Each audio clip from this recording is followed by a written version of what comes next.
Prontinho, pode iniciar, Simone, por favor. A Simone vai fazer a prece para nós, pessoal. Senhor Jesus, pedimos autorização para iniciarmos os nossos estudos dessa noite, visando sempre o nosso conhecimento, esse momento abençoado que o Pai nos permite, nos aprofundar nas Escrituras através das obras tão carinhosamente enviadas por Kardec, organizadas com tanto carinho para que nós pudéssemos ter acesso às informações de maneira clara e objetiva. Pedimos a permissão para pedir em nome dos nossos irmãos que não puderam estar aqui conosco hoje neste estudo, que possam também ser abraçados por essa egrégora de luz que agora se forma, e também pedimos pelos nossos irmãos menos validos, que atravessam momentos de dificuldade, de dores, de insatisfações espirituais, de sofrimento material, muitas e muitas mazelas, que eles possam ser abençoados pelo manto sagrado de Maria, os envolvendo, protegendo e levando força, fé e resignação para conseguirem cumprir a sua jornada. Em nome do Pai, pedimos a permissão para iniciarmos os nossos estudos com a prece de Maria. Ave Maria, cheia de graça, o Senhor é convosco. Bendita sois vós entre as mulheres, e bendito é o fruto do vosso ventre, Jesus. Santa Maria, Mãe de Jesus, rogai por nós, pecadores, agora e na hora de nossa passagem, que assim seja. Assim seja. Nós paramos no primeiro capítulo, né? Caráter da Revelação Espírita, item 42. Quem vai ler hoje para a gente? 2 ou 3? Eu marquei o 3. Achei que a gente ia começar o 3. 42. É, 2 mesmo. 42. Então eu comi grama. Quer que eu leia? Eu Por leio. Espera que eu vou pegar meu acessório. Então, vamos lá. Ai, minha filha, bateu 50, não tem jeito. Demais, se considerar o poder moralizador do Espiritismo, pela finalidade que assina a todas as ações da vida, por tornar quase tangíveis as consequências do bem e do mal, pela força moral, a coragem e as consolações que dá nas aflições, mediante inalterável confiança no futuro, pela ideia de ter cada um perto de si os seres a quem amou, a certeza de os rever, a possibilidade de confabular com eles, enfim, pela certeza de que tudo quanto se fez, quanto se adquiriu em inteligência, sabedoria, moralidade, até a última hora da vida, não fica perdido, que tudo aproveita ao adiantamento do espírito. Reconhece-se que o Espiritismo realiza todas as promessas do Cristo a respeito do Consolador anunciado. Ora, como é o Espírito de verdade que preside ao grande movimento da regeneração, a promessa da sua vinda se acha por essa forma cumprida, porque, de fato, ele o verdadeiro Consolador. Então, a promessa que o Cristo fez, né, que enviaria um Consolador para nos auxiliar na nossa caminhada, que futuras dificuldades se adviriam à nossa vida, né, por causa das revelações que viriam ao longo dos tempos. Então, vindo o Espiritismo e trazendo essa conformidade de saber que os nossos entes queridos estão sempre ao nosso lado, de que as nossas boas ações, elas nos acompanham, também as ações não boas, né? E essas verdades todas consolam demais, trazem leveza à nossa caminhada. Quando a gente tem certeza de que todos os problemas passarão, né? Que nada é eterno, nem as dores, nem o excesso de felicidade, tudo passa, e que a gente tem que ter serenidade para atravessar tanto um caminho como o outro, é tudo obra realmente do Consolador, que é a palavra do Cristo, né? Que foi o Espírito de verdade que ajudou o Kardec a realizar essas obras todas, né? Então, nós temos aqui a promessa sendo realmente cumprida pelo nosso irmão Kardec através das palavras do Cristo. Exato. E aí eu acho interessante quando fala que torna quase tangível as consequências, né? Tangível é algo que pode tocar, né? Então aí a gente olha para a nossa vida e a gente entende, a gente vê que o Espiritismo ele vem trazer a certeza e a explicação, né? De tudo que acontece na nossa vida, de que nada é por acaso, de que nada se perde, que todas as experiências ou vivências que a gente tem durante as nossas existências, nada se perde. Para tudo tem uma lição, para tudo tem um aprendizado, né? E aí nos explica que a gente não vive só por viver, né? A gente não está aqui só por estar, a gente não vive só por viver. Existe um motivo, existe um aprendizado em todo o processo, né? Alguém quer comentar alguma coisa? Eu tenho um comentário. Pode comentar. Essa palavra consolador, ela é muito significativa, porque todas as nossas ações, até os erros, os acertos, eles nos fazem refletir, e tudo tem um proveito na vida. E quando a gente vai para o mundo espiritual, fica essas recordações com a gente no perispírito e a gente reprograma novamente. É apenas Exato. isso.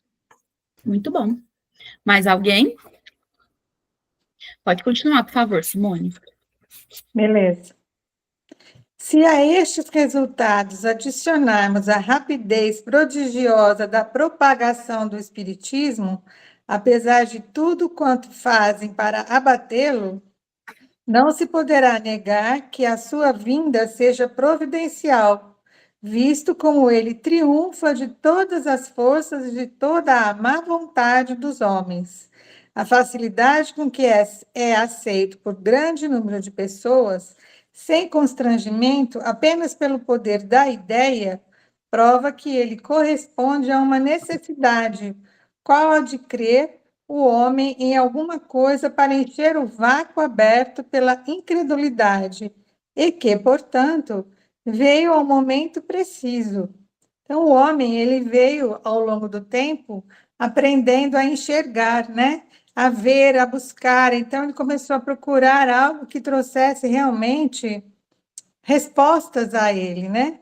Então, a doutrina, de uma maneira muito clara e muito objetiva, responde às questões colocadas, né? Aquela, por que eu estou aqui? Por que eu atravesso por isso? Por que eu tenho um vizinho que está vivendo uma vida tão abastada e eu passo por tantas dificuldades, por tanta penúria, e etc, etc.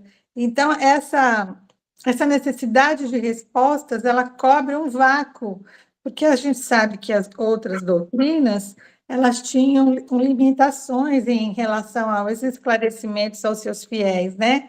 Quando a gente começava a perguntar muito, a resposta ouvida era faz parte dos mistérios de Deus e o assunto estava encerrado, né? Ou então, se a pessoa continuasse realmente a insistir, já vinham com a ideia de que você estava com algo muito difícil ao seu lado, já passava por outros processos mais difíceis ainda. Então, houve um vácuo realmente das respostas, né? As pessoas buscavam respostas quando começaram a amadurecer espiritualmente falando, né? Porque nós estamos aqui nessa caminhada e uma hora a ficha cai, né? E aí vem o Espiritismo sem nenhum constrangimento, sem nenhuma obrigatoriedade, e vem aqui claramente e de uma maneira muito leve e vai respondendo e vai te envolvendo em respostas muito objetivas e que fazem todo o sentido. Não restam dúvidas pelas esclarecimentos recebidos através dos livros realizados por Kardec, né? Então, essa doutrina ela vem rompendo realmente barreiras que há muito tinham sido estabelecidas, trazendo a verdade. E ela vai se difundindo por si mesma, né? Prodigiosamente, como ele fala aqui, apesar da má vontade do homem, falar que isso não presta, acessar espíritos não é coisa de Deus, etc, etc. E essas bobagens todas vão ficando pelo caminho quando se encontra respostas que satisfazem a nossa alma. Então, é realmente uma prova de que o Consolador veio realmente para ficar, né? preenche aquele vazio, né, de onde eu vim, para onde eu vou. E quantas vezes a gente não se pergunta qual que é a minha missão nessa vida? Qual que é o meu planejamento nesse mundo? Qual que é o propósito de estar aqui? Se hoje a gente não se pergunta isso, muitas vezes na vida a gente já se perguntou. E quantas pessoas ainda não se perguntam, né? Então, e aí o Espiritismo vem e preenche esse vazio que tem, com várias explicações. Muitas vezes a gente nem tem certeza, né? Às vezes a gente não pode dizer o que acontece comigo é por isso ou por aquilo, porque a gente vem com esse véuzinho do esquecimento aí, que é uma misericórdia, né? Imagina a gente poder lembrar de absolutamente tudo. Misericórdia. Então, vem preenchendo esse vazio de que não é à toa, né? Que a gente vem de algum lugar, que a gente vai para algum lugar, que a gente tem um propósito na vida, e que não é, e como você mesmo disse, eu reitero, que não são só os mistérios de Deus, né? É mais um dos mistérios de Deus. Não, é explicável. É explicável, e tão explicável que a doutrina traz esse conforto para a gente, né? Alguém mais? Não? Não. 44, por favor, Simone. São em grande número os aflitos. Não é, pois, de admirar que tanta gente acolha uma doutrina que consola, de preferências às que desesperam, porque aos deserdados, mais do que aos felizes do mundo, é que o espiritismo se dirige. O homem vê chegar o médico com maior satisfação do que aquele que está bem de saúde. Ora, os aflitos são os doentes e o consolador é o médico. Então, realmente, é uma doutrina que acolhe aqueles que sofrem, né? Que conforta, que dá alento, né? Imagina uma mãezinha que tem o seu filho em tenra idade retornando ao plano astral, a dor que ela sente, né? A saudade, a preocupação, onde ele vai ficar, como ele vai ficar, com quem ele vai ficar, né? Uma criança que retorna ao plano astral pequenininha, essa mãezinha fica além da saudade com muitas dores da insegurança. E agora, como é que você pode pensar que um filho morreu e acabou? Virou pó? Isso não existe, não tem lógica, né? Então, essa doutrina maravilhosa que revela que os nossos amores estão ao nosso lado, que nos ouvem, que nos consolam, que a gente pode se rever, isso é um acalento ao coração. E aqueles que sofrem valorizam muito a chegada do médico, né? Aqueles que não precisam do médico, pouco se importam, mas um dia todos nós precisaremos, né? Os caminhos eles vão se afunilando de alguma forma. Então, hoje eu não preciso do médico, mas amanhã eu posso precisar. Então, o Consolador, como ele diz aqui, é realmente o médico, né? Vós que combateis o Espiritismo, se quereis que o abandonemos para vos seguir, dai-nos mais e melhor do que ele. Curai com maior segurança as feridas da alma. Dai mais consolações, mais satisfações ao coração, esperanças mais legítimas, maiores certezas. Fazei do futuro um quadro mais racional, mais sedutor. Porém, não julgueis vencê-lo com a perspectiva do nada, com a alternativa das chamas do inferno ou com a inútil contemplação perpétua, né? Como as doutrinas do passado elas pregavam, né? E colocavam na cabecinha dos seus fiéis, dos seus seguidores, que era quem errava ia para o fogo do inferno e ficava lá pela eternidade, ou então que não tinha nada, né? Depois da morte acabou, não tem nada, você vira pó e pronto. Ou então você vai para o céu, né? Fica lá fazendo nada perpetuamente. Imagina que tédio não fazer absolutamente nada, não ter um caminho, não ter um propósito, né? Então, são teorias que quem tem um pouquinho mais de visão, que já amadureceu para a espiritualidade, independente da crença que segue, busca essas respostas realmente, né? Então, os que os combatem, eles não têm argumento. Quando você começa a dar uma pressionadinha, mas e tal coisa? Mas e tal coisa? Levando essas pessoas a refletir, não com o intuito de magoar, nem de ofender, nada disso. porque as perguntas foram colocadas e no momento certo, o solo, quando ele estiver fértil, essa sementinha irá brotar, né? Então, quando começa a me falar algumas coisas, eu coloco umas perguntas, a pessoa não consegue, lógico, responder, fica naquela situação, mas aquilo vai ficar, assim, chamando, até que ela desperte para buscar, né? E é assim que a gente vai seguindo, tentando angariar novos irmãos para a verdade. A sementinha foi plantada, né? Exato. E aí, pensando nesse item aqui, Jesus vem para quem? Para os doentes, Doentes, né? Não doentes. para os são. E aí você falou uma coisa bem interessante, que tem uma nota de rodapé, não sei se no final do seu livro tem, que fala justamente dos pais, né? Que os pais que lamentam a morte dos filhos muito jovens ainda. E aí ele cita lá no Evangelho, capítulo 5, o item 21, mortes prematuras.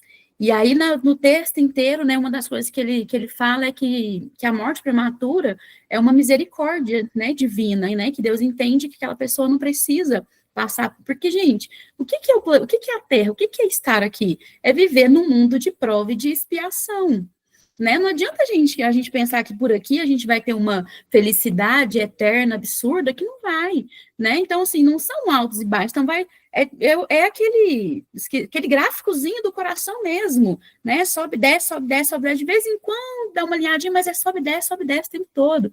E aí, por misericórdia, Deus compreende que aquele ser, que aquele espírito não precisa passar por isso. E aí, né, leva para a pátria espiritual. Mas aí a gente se coloca no lugar de uma mãe, né? Vendo uma situação como essa. Gente, só uma doutrina como a doutrina espírita para trazer esse consolo.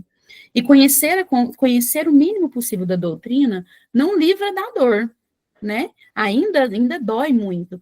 Dá um conforto, mas ainda dói. E se não fosse nem isso? E se não tivesse nem esse consolo de que foi uma misericórdia divina, né, para com os nossos pequeninos? Então, consolo puro, a gente não pode negar. Alguém mais tem algum comentário? Ô, povo calado. Quer continuar lendo, Simone? Continuo. A primeira revelação teve a sua personificação em Moisés, a segunda no Cristo, a terceira não a tem indivíduo algum. As duas primeiras foram individuais e a terceira coletiva. Aí está um caráter essencial de grande importância. Ela é coletiva no sentido de não ser feita ou dada como privilégio a pessoa alguma. Ninguém, por consequência, pode inculcar-se ou gravar sobre si como seu profeta exclusivo. Foi espalhada simultaneamente por sobre a terra a milhões de pessoas de todas as idades e condições, desde a mais baixa até a mais alta da escala, conforme esta predição registrada pelo autor dos Atos. Então, a doutrina espírita é a terceira revelação. A primeira foi feita por Moisés, de uma maneira mais firme, porque éramos muito ignorantes na época, né? Estávamos ali pior que a pré-escola, todos rebeldes. Então, ele veio com aquelas leis bem sérias, bem rigorosas. Passado-se o tempo, veio Cristo com as mesmas leis mais leves e mais abrangentes, né? Trouxe também muita informação de uma maneira mais leve, mais suave, não tão incisivo como foi Moisés, que estava trazendo todo mundo ali num cercadinho bem rigoroso. E aí vem a doutrina como uma doutrina espalhada pelo mundo todo ao mesmo tempo. Vou fazer só uma parte aqui rapidamente, se me permitir. Meu pai, ele era ateu, ele não acreditava e dizia que tinha inveja, que eu e minha mãe éramos espíritas, e meu pai falava, eu tenho inveja da fé de vocês, eu não consigo acreditar que existe algo mais e tal. Então, eu falava, ele era muito racional, ele era economista, adorava cálculos e tudo. Então, eu dizia para ele assim, olha, se é uma mentira muito bem contada, porque o mundo todo fala a mesma coisa. Não, se você peneirar o que é dito pelo mundo todo, em diversas línguas, em diversas épocas da humanidade, é o mesmo conteúdo. Então, se é uma mentira muito bem contada. Presta atenção, pesquisa. Então, eu falava para ele, vai para a rede e busca, né? Então, eu fui colocando a sementinha, como nós falamos agora há pouco, né, Ângela? Fui colocando a sementinha nele, porque ele estava com um quadro já oncológico e tal, estava se aproximando o momento dele retornar à pátria espiritual, e eu estava preocupada, porque ele sofreria bastante se não tivesse nenhuma reflexão em relação à verdadeira vida, né? E graças a Deus nós conseguimos assim alguns progressos em relação à reflexão dele, né? Mas eu falava para ele, ó, se é uma mentira isso, é uma mentira muito bem elaborada, porque tem todos os países do planeta na mesma linguagem e você tira o conteúdo, né? Realmente o contexto geral é a mesma história. Estão dizendo as mesmas coisas. Então, pensa bem, será que é possível todo mundo dizer a mesma coisa ao mesmo tempo? Não tem lógica, pensa bem. E aí, nós conseguimos essa vitória em relação à fé dele, que começou a desabrochar. Me desculpa fazer um comentário pessoal, mas acho que coube bem aqui, né? Sem problemas, e eu acho que é muito válido esses comentários pessoais, né, traz para a gente exemplos que são muito próximos da nossa realidade, né, não são exemplos tão antigos que são muito maravilhosos, mas são exemplos muito próximos, e você deixou lá a sementinha, vai que essa era a luz que ele precisava naquele momento. Exato. Pode continuar.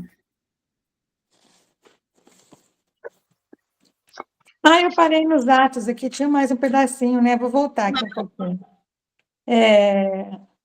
Milhões de pessoas de todas as idades e condições, desde as mais baixas até a mais alta da escala, conforme esta predição registrada pelo autor dos Atos dos Apóstolos. Nos últimos tempos, disse o Senhor, derramarei o meu espírito sobre toda a carne. Os vossos filhos e vossas filhas profetizarão. Os mancebos terão visões e os velhos sonhos. Ela não proveio de nenhum culto especial, a fim de servir um dia a todos do ponto de ligação. Proveio quer dizer, ela não originou-se, né, de nenhum culto especial. Não se pegou determinada crença e falou, a partir daqui haverá a revelação, né? Foi uma coisa bastante distribuída. Então, muitos e muitos cultos, das suas formas diferenciadas, trabalham isso, né? A gente tem várias linhas, o espiritismo, a cultura africana, né? Afrodescendentes, a Umbanda, o Candomblé, também tem uma linha dos evangélicos, que também trabalham com as revelações. Tudo isso é o contato com os nossos irmãos de luz que se aproximam para trazer consolo, orientação, né? Os nossos irmãos evangélicos falam assim, eu tive uma revelação. Quem que está falando com ele? É o anjo, né? É o anjo, eu não sei como os outros termos que eles usam, mas assim, alguém falou para eles o que eles estão dizendo. Qual é o intuito daquilo? Acolher, orientar, dirigir, olha, cuidado, né? Você está indo por um caminho que vai lhe trazer consequências difíceis, etc. Então, são vários e vários cultos diferentes que tiveram essa aproximação da verdade do Consolador, né? Não fica restrito à doutrina espírita. Ela foi realmente colocada em muitos e muitos cantos do mundo inteiro, né? Não se restringe a uma única revelação, a nenhum culto especificamente. E ela é para quem? Essa revelação é para quem? Para todos, independente da condição, independente das circunstâncias. E aí, num outro estudo, num outro dia, não me lembro qual agora, Simone, você ainda comentou justamente sobre que era muito limitado, que era restrito, né? Então, se lia-se em latim e pouquíssimas pessoas conheciam o idioma, então, era muito restrito, o conhecimento era muito restrito. E a revelação da doutrina espírita, não.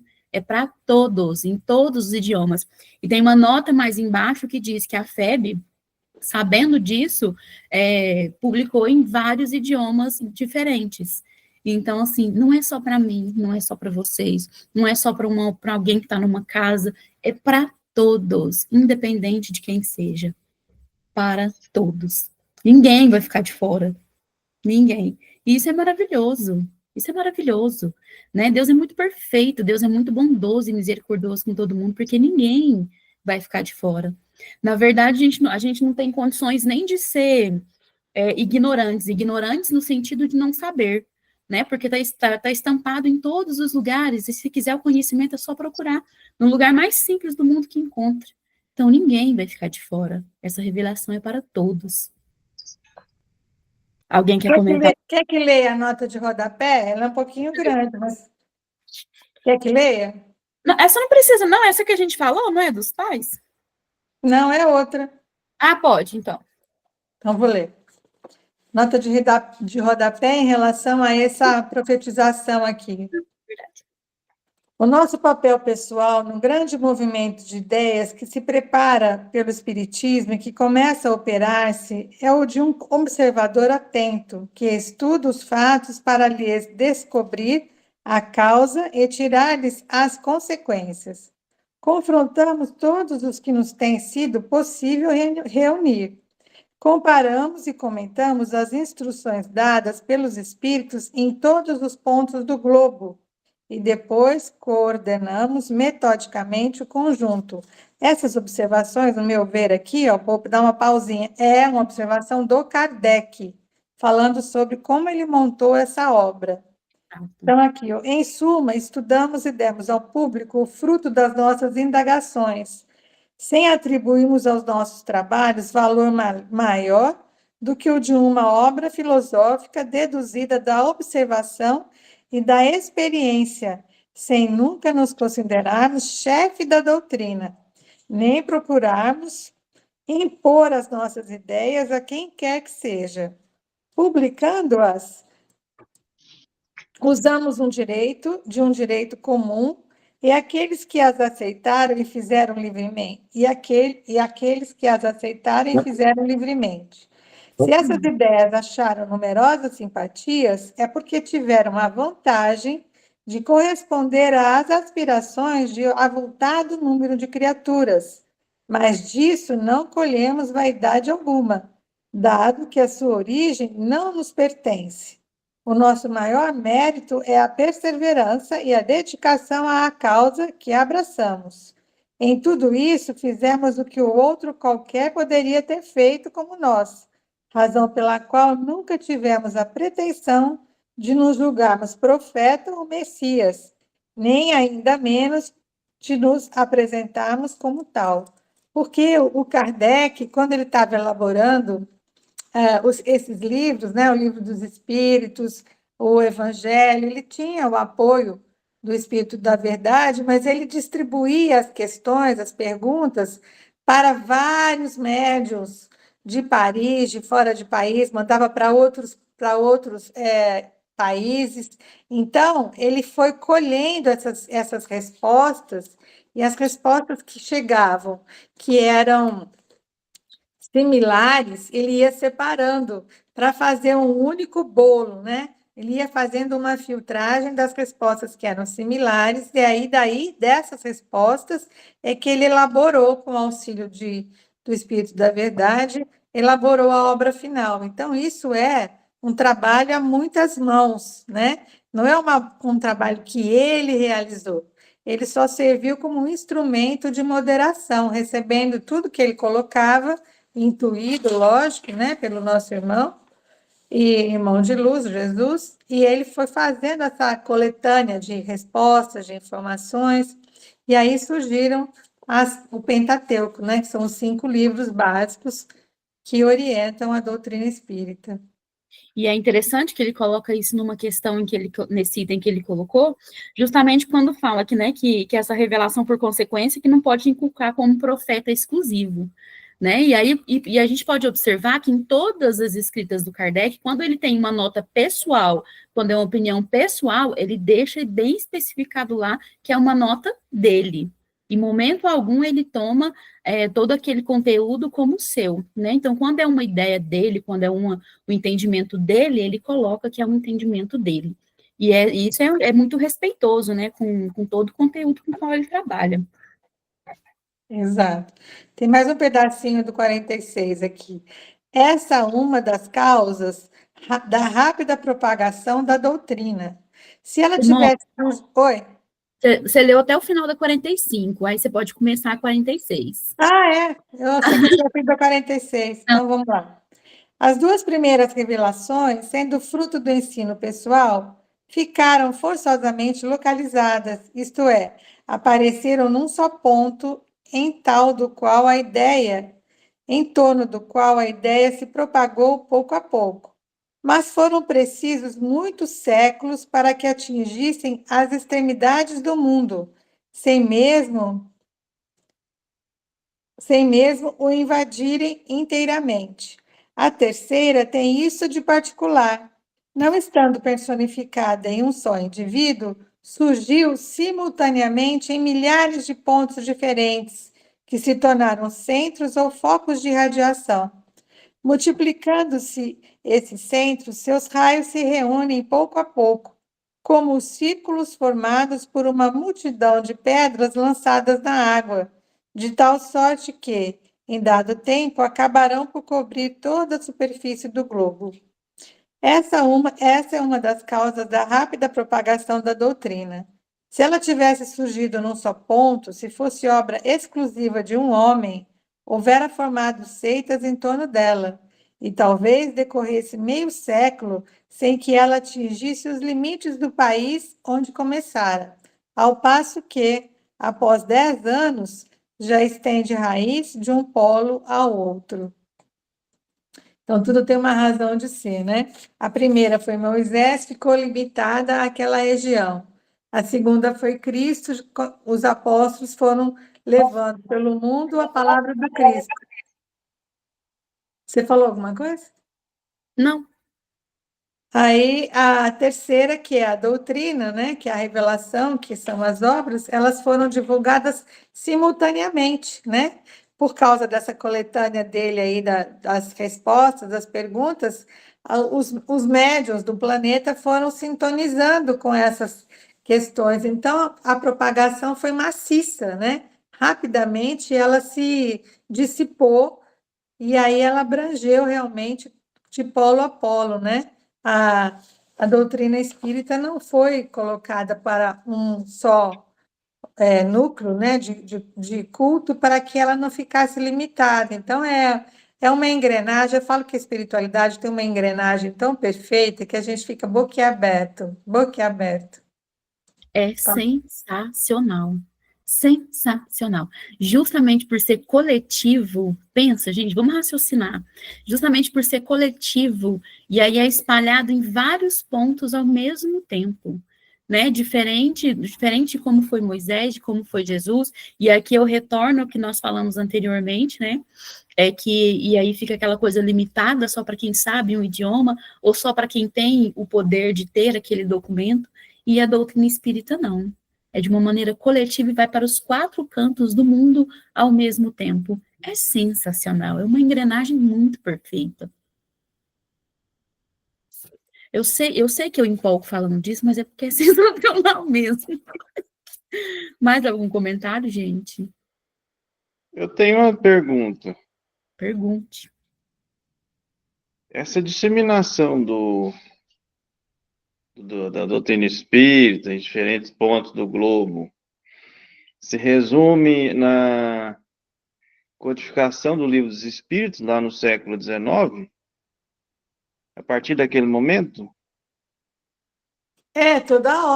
Toda a obra, porque ele enviava para esses médiuns do planeta, para a Alemanha, para a Espanha, ele enviou para vários médiuns que ele tinha informação de que estavam trabalhando com os espíritos. Meu celular caiu. E ele foi enviando as correspondências com as perguntas. Então, essa elaboração, ela foi realizada realmente com o apoio de médiuns do planeta todo, porque eles começaram a ser preparados pela espiritualidade de luz para se envolverem nesse movimento, dizendo todos a mesma coisa no frigir dos ovos, né? Usando, lógico, palavras diferentes, mas o conteúdo sendo o mesmo. Pode falar, Leidinha. Gente, eu vou tentar falar, não sei se vocês vão ouvir, mas eu não resisto. A Ângela estava falando sobre a organização da espiritualidade. E é engraçado, quando elas querem que a gente faça alguma coisa, se vai passando despercebido no início, ou se mesmo que depois a gente percebeu, a gente continua assim meio teimoso, não adianta. Todos os caminhos, é como se fosse afunilando, todos os caminhos levam ao que elas querem que a gente faça. E a gente faz. Por isso a gente é muito teimoso. A gente, às vezes, já sabe que precisa ir à casa de oração, precisa estudar, e a gente acaba acomodando, mas aí a espiritualidade vai levando a gente de um jeito ou outro. Por isso eles falam que é no amor ou na dor, mas a gente vai. Desculpa a voz. Tranquilo. Respondido, Adriano? Ok, foi bem explicado. Prosseguindo, número 40 e o quê, gente? 47. Essa circunstância inaudita, que é nunca vista, nunca ouvida, na história das doutrinas, lhe dá força excepcional e irresistível poder de ação. De fato, se a perseguirem num ponto em determinado país, será materialmente impossível que a persigam em toda parte e em todos os países. Em contraposição a um lugar onde lhe embaraçem a marcha, haverá 1000 outros em que florescerá. Ainda mais, se a ferirem no indivíduo, não poderão feri-la nos espíritos, que são a fonte de onde ela promana, que a origina-se. Ora, como os espíritos estão em toda parte e existirão sempre, se por um acaso impossível conseguissem sufocá-la em todo o globo, ela reapareceria pouco tempo depois, porque repousa sobre um fato que está na natureza e não se podem suprimir as leis da natureza. Eis aí o que se devem persuadir, que é aqueles que sonham com o aniquilamento do espiritismo. Então, foi estrategicamente colocado dessa forma, né? Porque se você coloca apenas dentro de um culto, então elimina aquele culto, elimina aquelas pessoas, acabou, a ideia morre ali. Mas como foi colocado em muitos lugares, pelo globo todo, muito difícil conseguir fazer com que essa semente pare de crescer, né? Como Jesus, que tinha os 12 apóstolos. Depois que ele foi crucificado, eles não retornaram para os seus lares e ficaram lá quietinhos e vida que segue. Não, eles foram caminhar pelo mundo, né? Tem até um livro novo da espiritualidade, uma psicografia. Eu vi lá em Palmelo, na palestra da Maíse Braga. Eu quero ver se eu compro dessa vez que eu for lá. A história da continuação da vida dos apóstolos, para onde eles foram, o que eles fizeram depois da crucificação de Cristo. Porque a gente não tem acesso sobre isso, né? Mas a história dá uma pausa realmente com a crucificação de Cristo. A gente só sabe de Pedro, né, que fica próximo de Maria, mas os outros todos, para onde foram, né, como trabalharam, onde viveram, o que fizeram, a gente não tem. Eu, pelo menos, até hoje não li nada sobre. E eu vi essa obra lá em Palmeiras e fiquei interessada, porque deve ser interessante a espiritualidade, contando como foi que eles levaram pelo mundo todo a palavra de Cristo, né? Porque matá-lo foi uma chamada de acordem, né? Que o pai permitiu que matassem o filho dele, para que nós recebêssemos uma chacoalhada, né? Como assim matar uma pessoa tão boa? O que será que ele fala que ele teve que morrer? Deixa eu pesquisar sobre isso, né? Foi aí que houve o despertamento do mundo todo, e esse trabalho dos apóstolos foi muito significativo, mas a gente não tem conteúdo sobre isso.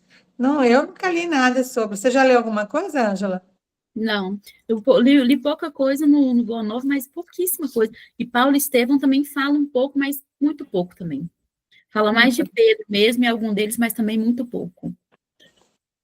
Então, é interessante, é estratégico mesmo, né? Ter colocado pelo globo todo a revelação do Consolador, né? Maravilhoso. Como que ataca tudo ao mesmo tempo?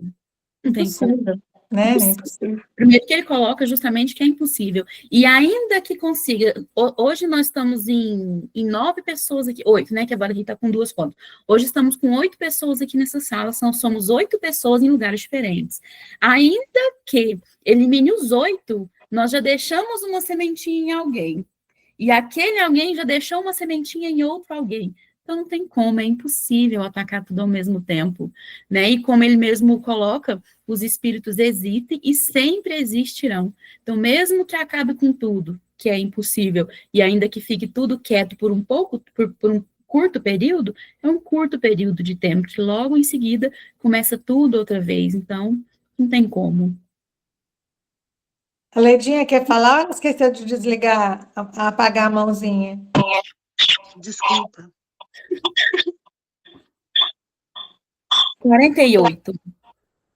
Entretanto, disseminados os centros poderiam ainda permanecer por muito tempo isolados uns dos outros, confinados como estão alguns em países longínquos.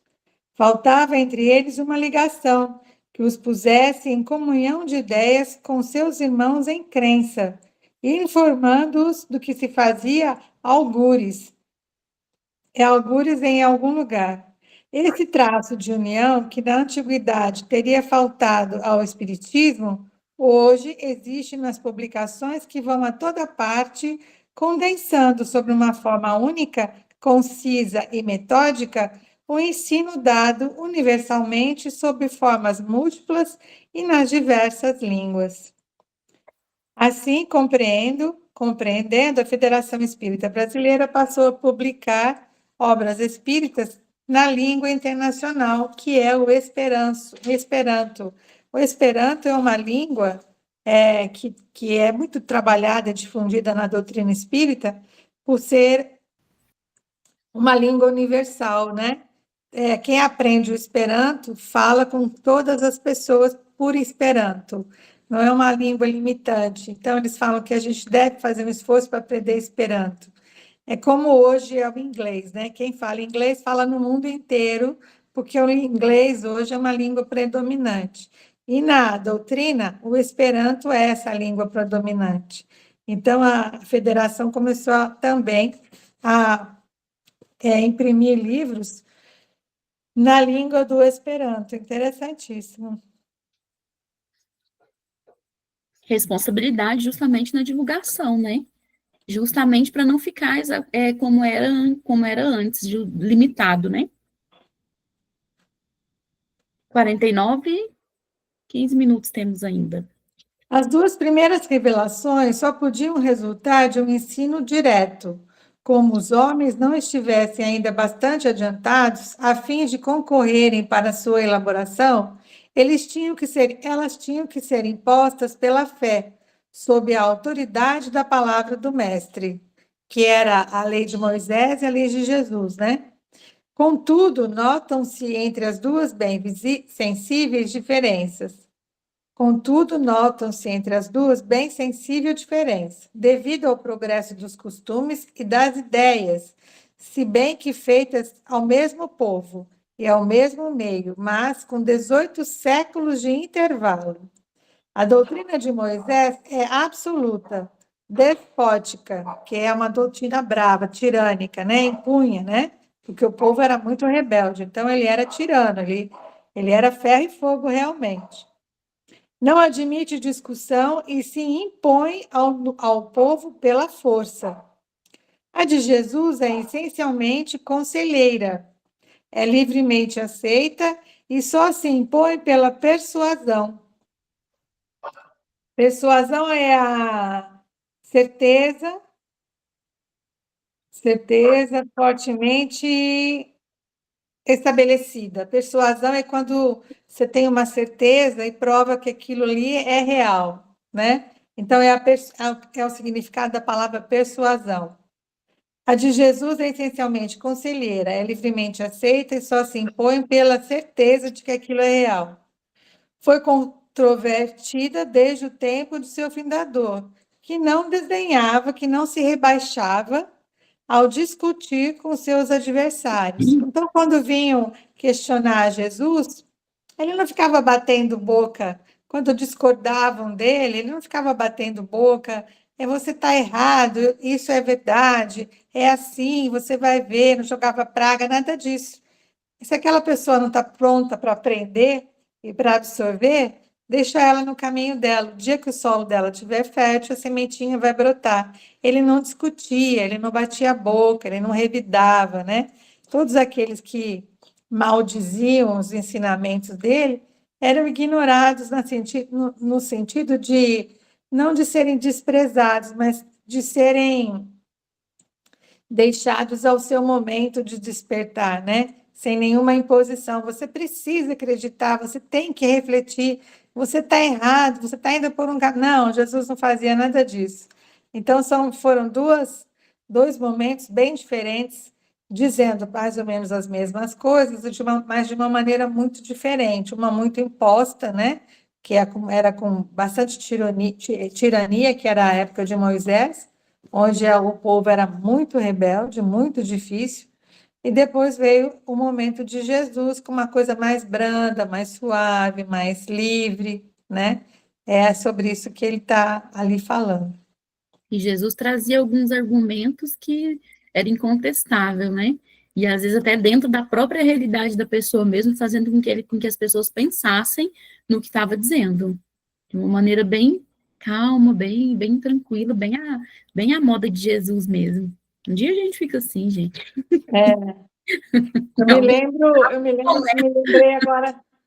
me lembrei agora daquela passagem que ele vai almoçar na casa de não sei de quem, agora não lembro o nome, e que ele senta à mesa e não lava as mãos, né? Aí a pessoa fala para ele, mas você não lavou as mãos para se alimentar? E ele fala, o importante não é as mãos que entra para dentro de você, é o que sai de dentro de você, né? Então ele não batia a boca, ele não falava, mas não tem necessidade, isso aqui é uma bobagem. Ele dava uma lição com carinho, né? Para a pessoa ali, aos poucos, refletir. Muito provavelmente, pouquíssimas pessoas conseguiram captar o que ele passava, né? Porque a gente era muito, muito imaturo em termos de aprendizado, de evolução, de espiritualidade. Mas ele Pode é continuar. tão sábio que sabia disso, né? Que muita gente não ia absorver. E usava um vocabulário de uma maneira que entendessem. Sabendo que do jeito que ele falasse seria difícil, usava um vocabulário de uma maneira que ia entender, com as parábolas e com outros exemplos maravilhosos que Jesus dava, né? Número 50. A terceira revelação, vindo numa época de emancipação e madureza intelectual, em que a inteligência já desenvolvida não se resigna a representar papel passivo, em que o homem nada aceita às cegas, mas quer ver onde o conduzem, quer saber o porquê e o como de cada coisa, tinha ela que ser ao mesmo tempo o produto de um ensino e o fruto do trabalho, da pesquisa e do livre exame. Os espíritos não ensinam senão justamente o que é mister. O que é mister, ele quer dizer que é preciso. Os espíritos trazem para a gente só o que é preciso, para guiá-lo no caminho da verdade. Mas abstêm-se, quer dizer, se privam de revelar o que o homem pode descobrir por si mesmo, a fé raciocinada, né, gente? Deixando-lhe o cuidado de discutir, verificar e submeter tudo ao cadinho da razão, deixando mesmo, muitas vezes, que adquira experiências à sua custa. Fornece-lhe o princípio, os materiais e cabe-lhe a ele aproveitá-los e pô-los em obra. Então, eles vêm, nos colocam determinados ensinamentos e deixam que nós busquemos mais informações, que nos aprofundemos, né? Eles se limitam ao mínimo necessário, e daí para frente você segue, você busca, você aprende, né? Eles não trazem tudo picadinho para te dar ali, para você digerir, não. é a fé raciocinada. Você tem que buscar, tem que comparar, tem que refletir. Isso é muito trabalhado na doutrina espírita, quando a gente vai a uma casa espírita e ouve alguma informação de um trabalhador da casa. Então, a gente tem sempre que ponderar o que você conversa com o mentor, né? Avaliar se aquilo realmente tem propósito, se não tem, qual foi a postura. Não se diz amém para tudo que a gente escuta. Independente da casa que você está, às vezes o médium naquele dia está invigilante. Então, é necessário que sempre se faça uma avaliação de tudo que chega para a gente. É muito importante esta questão da fé raciocinada. E os nossos irmãos vêm, sim, eles vêm por etapas. Eles colocam uma informação e retraem. Agora, daí para frente, você anda sozinho. Porque senão a gente fica sendo marionete, né? Se não fosse dessa forma, seríamos marionetes, não buscaríamos nada.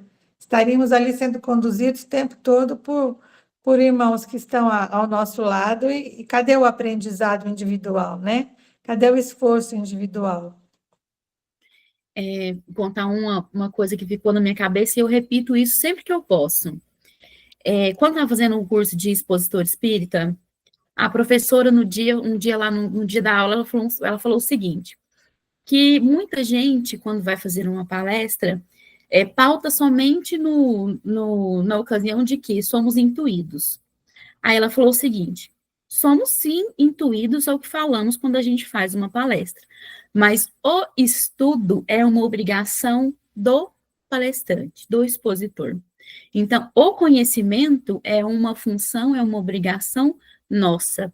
Eles vão nos intuir? Vai, mas vai nos intuir com o quê? Se a gente não leu nada, se a gente não buscou nada, se a gente não sabe nada, se a gente não conhece nada, se a gente não leu nada, vai intuir o quê? E isso ficou registrado, né? Porque, a gente vai ser intuído de qualquer jeito. Tem um caminho X ou Y. Onde que a espiritualidade me mandar, eu vou. Qual espiritualidade? Né? Qual? E é isso, todas as vezes que eu posso, eu repito sobre isso, porque a intuição, ela vem, o acompanhamento, ele vem, o socorro, ele vem, mas o melhoramento, ele é nosso, o estudo, ele é responsabilidade nossa, buscar o conhecimento é responsabilidade única e exclusivamente nossa.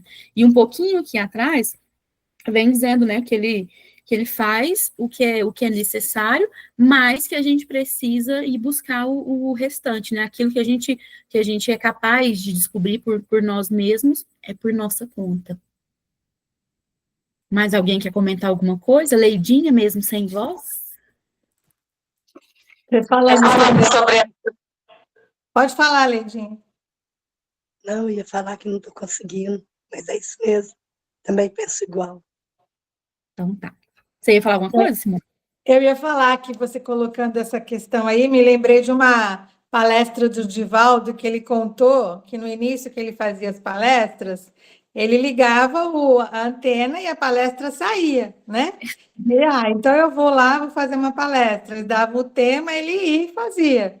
Até que um belo dia, ele chegou para fazer a palestra, cumprimentou, fez a oração e ficou esperando e não vinha nada. E ele ficou esperando e não vinha nada, e eles não falavam nada para ele vendo aquele silêncio, aquela situação, e aí ele viu a mentora do lado dele, só olhando para ele, tipo assim, se vira, né? Cadê a sua parte? E aí ele falou que passou uma saia justa e fez lá o que ele tinha de conteúdo, mas ele não havia feito a tarefa de casa, ele não tinha estudado, não tinha se preparado, só deixando para que eles fizessem a palestra por ele, né? E aí, quando ele terminou, que ele conseguiu lá falar mais ou menos 1 hora de tudo que ele tinha, lógico que ele tinha conhecimento, mas ele não se preparou para aquela palestra. Aí a Joana de Ângeles falou para ele, aprendeu a lição? Você faz a sua parte, nós fazemos a nossa. Não deixe para nós o que é o seu trabalho. Ele falou que nunca mais ele foi para uma palestra sem se preparar com antecedência. Ele conta isso em algum vídeo aí perdido. Então, até o Divaldo passou por uma saia justa de ter assim uma chamada, né? Tem que fazer a tarefa de casa, tem que se preparar porque é importante o conhecimento, o estudo é o embasamento, né? Porque um bom médium, ele só consegue ser um bom médium se ele é um estudante, se é uma É. pessoa que está preparada, porque o mentor precisa do conhecimento dele para poder auxiliar o irmão que está ali buscando socorro. Se o médium não tem conhecimento nenhum, ele não consegue buscar essa ferramenta no conteúdo orgânico daquele médium. Então, fica muito limitado. Tanto que a gente vê, olha só que interessante, a gente vê muitos mentores que usam o português errado, né? Falam de uma forma muito simples, mas aí é o mentor que não sabe falar? Não, é o médium que tem uma cultura um pouquinho menor, mas isso não o incapacita absolutamente. Mas olha como é interessante, ele só consegue falar da maneira que o médium fala, né? Então, se ele não tem um português correto, o mentor vai falar da forma com que ele fala. Então, como é que ele pode ajudar a outra pessoa se aquele médium não tem bagagem para o mentor buscar e passar para aquela pessoa que está ali precisando de um amparo, de uma orientação? Fica tudo muito limitado, né? Então, é bem interessante essa questão, que a gente tem que fazer a nossa parte. A gente tem que ser ferramenta realmente preparada, polida, né? Uma ferramenta bruta de pouco ajuda, de pouco adianta. Só é capaz de levantar para ensinar quem tem a humildade de sentar para aprender, né? Exatamente, perfeito. Não tem condições. Gente, falta 1 minuto, não dá tempo mais da gente ler, e a 51 ela é bem extensa. Então, nós paramos no item 51 ainda do primeiro capítulo para a próxima semana, certo? Ótimo o estudo de hoje. Quem vai fazer a prece final para nós? Dou-lhe uma. Dou-lhe Eu duas. faço. Ia bater o martelo já. Por favor. Então vamos, neste momento, elevar o pensamento a Deus e a Jesus, agradecer pela vida, orar pelos presídios, pelos manicômios, pelas penitenciárias, por aqueles que estão com ideação suicida, onde acham que a vida não tem solução, mas Deus está com a gente. Pai nosso que estais no céu, santificado seja o vosso nome. Venha a nós o vosso reino, seja feita a vossa vontade, assim na terra como no céu. O pão nosso de cada dia nos dai hoje. Perdoai as nossas ofensas, assim como nós perdoamos a quem nos tem ofendido. E não nos deixeis cair em tentação, mas livrai-nos do mal. Amém. E que assim seja. Que assim seja.